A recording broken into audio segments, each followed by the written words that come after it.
Starting a new life in a new country can be daunting, but Amy Jang was not only up to the challenge, she thrived in it.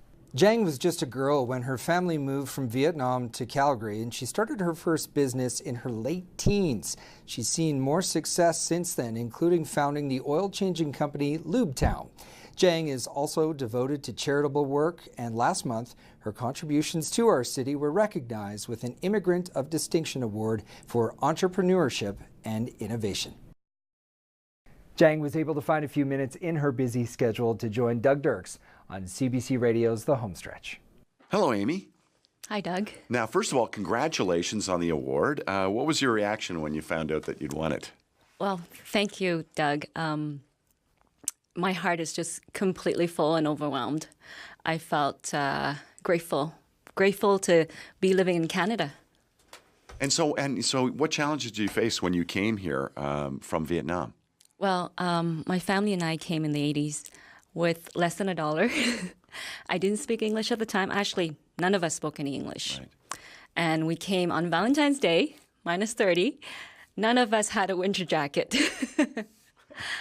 But it's just wonderful. We knew this is the place for us. Everybody around us have just been very welcoming and just been offered kindness everywhere we went.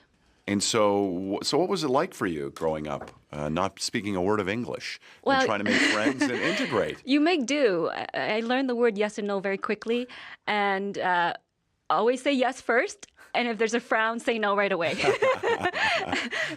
and with my grade 5 education, I soon became the family translator.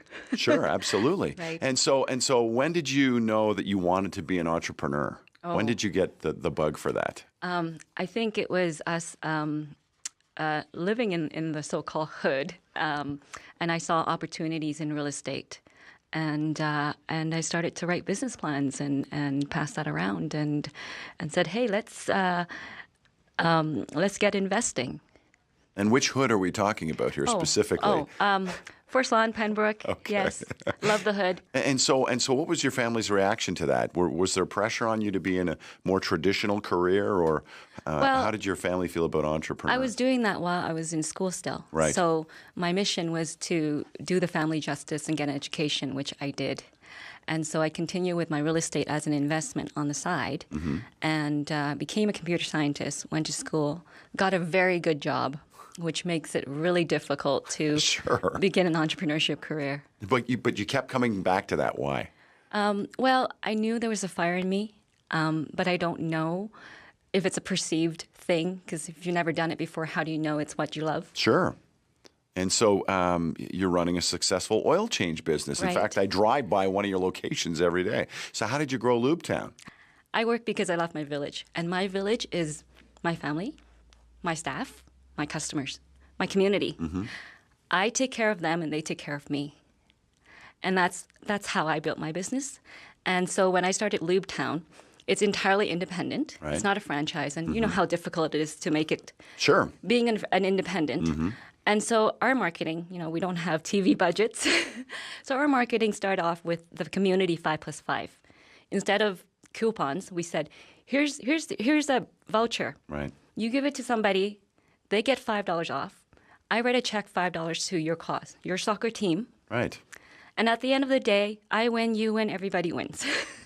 So, and that has become, that's been a model, really, for a lot of businesses, right? Is to have a social aspect to the business as well. So you were kind of ahead of the trend there, weren't you? Right, and it's all about the village. Like with my team at Lube Town, we decided we're going to be different, so no commission. Right.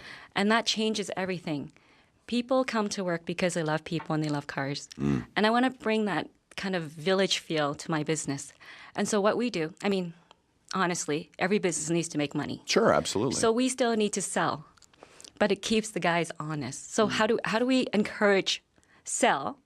So what we do is we say, let's have a team thing. Let's do a lunch bonus. If we make it today, tomorrow we do lunch. And it's just something wonderful. Growing up, we don't have a lot of things, but eating together was one of the most amazing things that I got to experience with my family. And the people that I work with is my family. We see them more often, and we should eat together. And it's just something special about eating together So what kind of advice would you give to entrepreneurs starting out or thinking about becoming an entrepreneur? I would say be very flexible, be open-minded, and so that you can give opportunities to equal value in all opportunities. But at the same time, be very, very stubborn with who you are. Mm-hmm. Be very stubborn for what you stand for, and be immovable for what you stand for. And finally, be very, very grateful. Because we started off with nothing. And what I've noticed is if you have very little to start with, mm-hmm. learn to give. Because as soon as you're giving, you discover you have so much more in you.